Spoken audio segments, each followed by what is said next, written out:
हाय, कशा आहात सगळे? तुम्ही आनंदी असाल, मजेत असाल आणि बिंदास असाल. ते बघा छान अगदी आमच्या इथे ना गुलाबाची फुलं फुलले आहेत. एवढी झाडं मोठी होती ना, तर त्यांना ना मी कट केलं होतं म्हणून ते अगदी छान असं वाटलं नव्हतं, की एवढे लगेच कळे येतील. पण इतकं सुंदर वाटतंय ना बघायला आणि फुलं बघा किती डार्क अशी.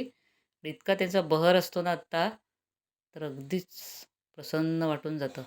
आणि कळे पण छान आहेत बघा उद्याला फुलणारे असे कळे आणि हे बघा 2 प्रकारात फुल आहे ना, सफेद आणि लालसर असं मिक्सअप हे फूल आहे आणि हे ना अगदी छोटं झाड आहे. त्याची कळी पण बघा किती डार्क वाटते अगदी छान बघायला. आणि ना ही सफेद कलरची फुलं. सफेदला पण बराच बहर असतो.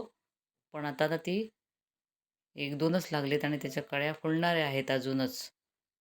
तर इतका सुगंध सुटलेला असतो ना वारं सुटल्यावर, बरंच असं समाधान वाटून जातं. आणि हे बघा हे ना पिंक कलर ह्याला तर इतका वास छान असतो ना, तर ह्याला पण किती कळे आलेत बघा.